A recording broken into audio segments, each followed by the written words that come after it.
So there's been a number of questions. We have a few minutes for that. Francis is asking that, say for instance, I was a white South African who wants to start a EME, family operating. Can I do business in South Africa with no B-BBEE certification, though my business will involve almost all sections of South African government? Tania, maybe that's for you.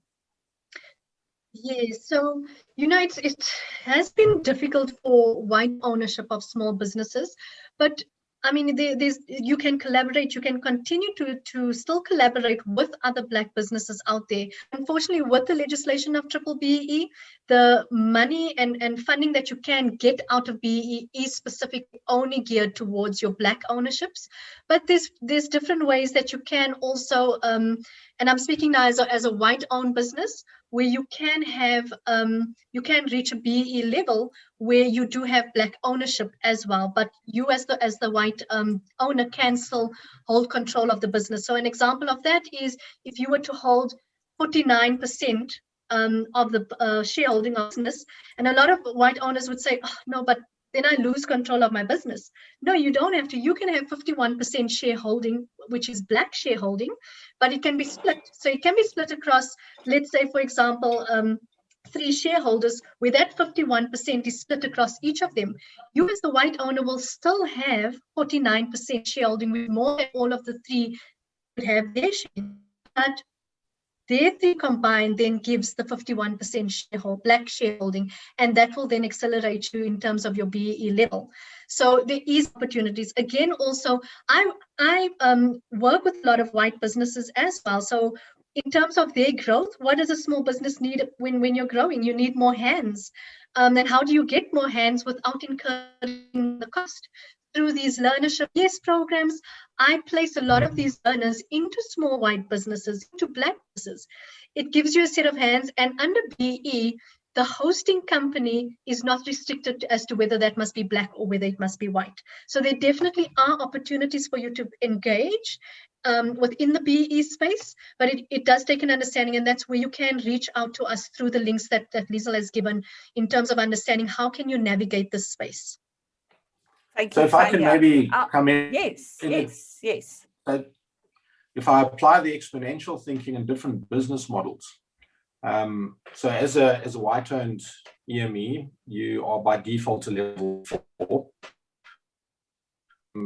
Now if you register your business with the Biz portal, you can actually get your BE certificate automatically issued, etc. So absolutely yes. And then in terms of preferential procurement, there's still an intent to buy from EMEs and small businesses as part of the legislation.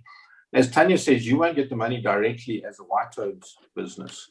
But if we had to change the conversation, instead of saying necessarily giving away 51% of your business, because that doesn't always come naturally, you're kind of saying you're investing. Another opportunity would be say, well, why don't we create a platform business model?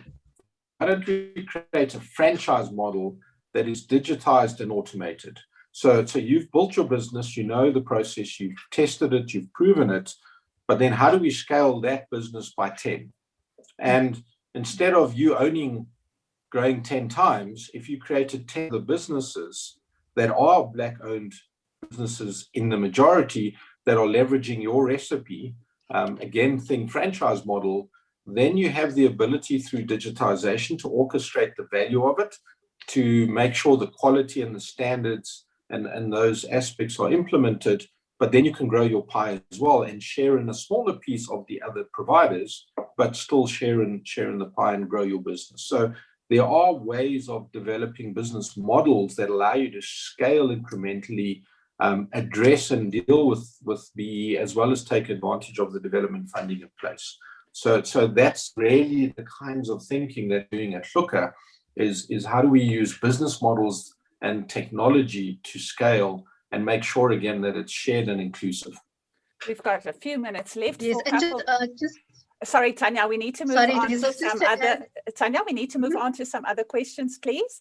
So we've got quite a few questions which I would like to get to, if that's okay with you. So we have Abatif Daniels. How does BEE affect universities? I'm a prospect researcher, and to look at corporates to fund university prospects. Who would like to have a go at that one?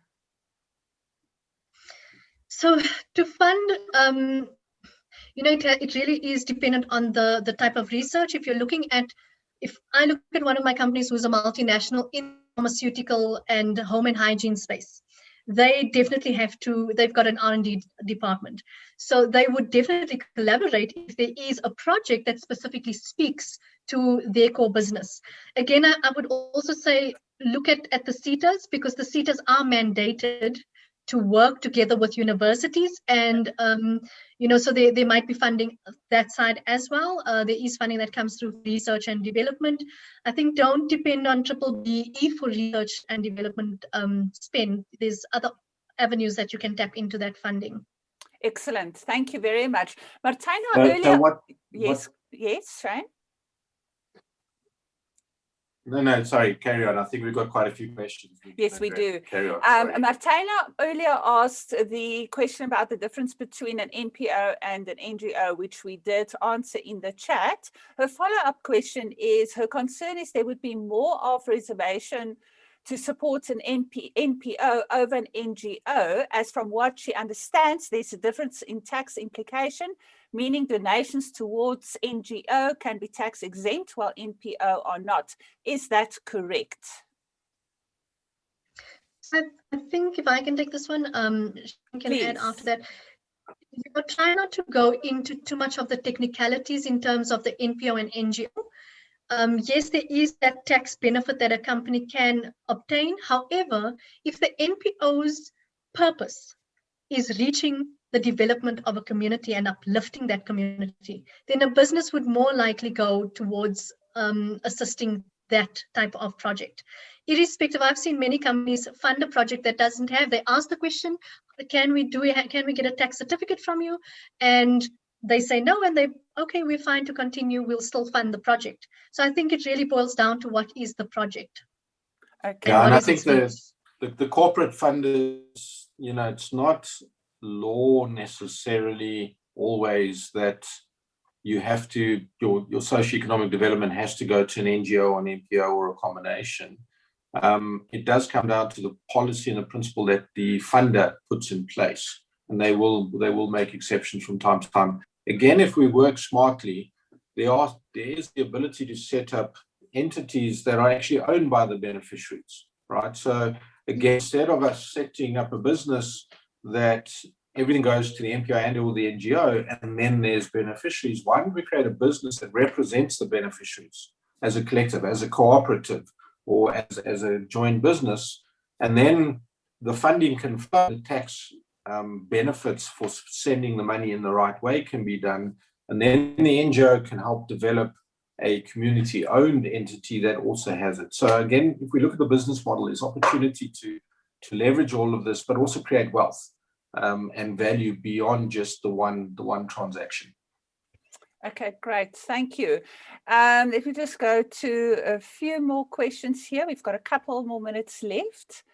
And there was a question from Liezel van Rooyen, one of our beautiful Democratizing Entrepreneurship community members.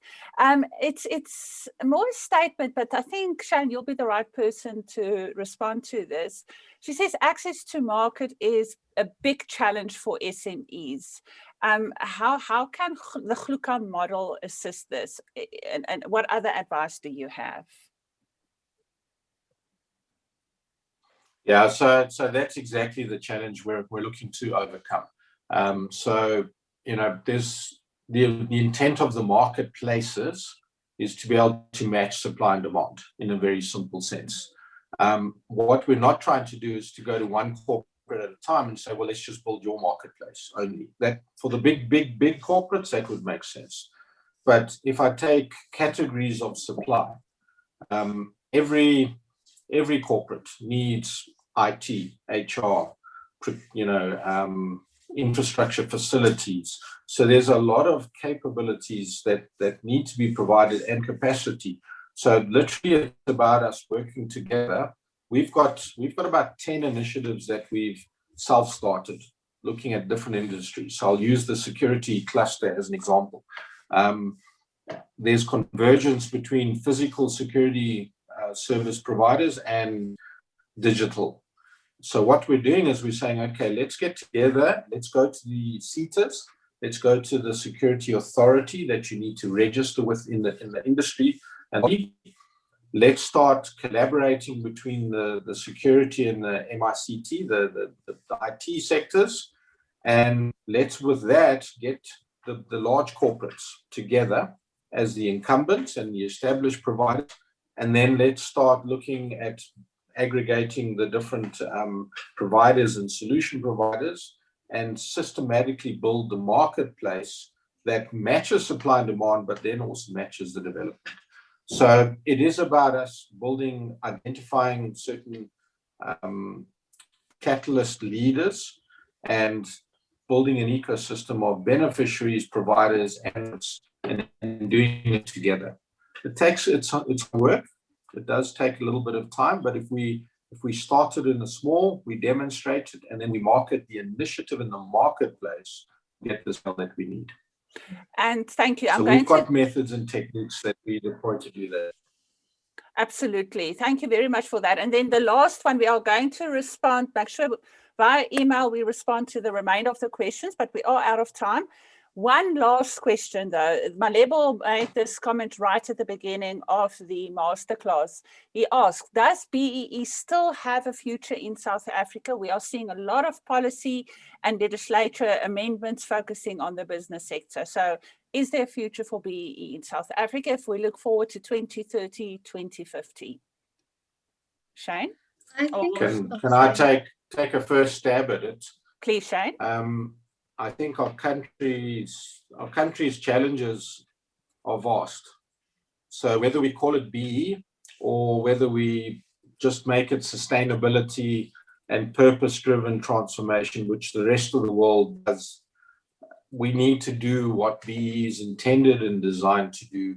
And we have a long journey before we can take that 10 million odd cohort of unemployed people and drive inclusivity. We've got to get the average income above the food poverty line. At the moment, the average spend on food is below the cost of a basket. So my opinion on it and perspective on it is we have a massive journey to do, and it's going to take us many, many, many years before we can do this. We just need to hurry up and do it faster. Yeah. And again, that's the idea of the exponential. So yes, in kind, it will be in place for a long time, and it needs to be.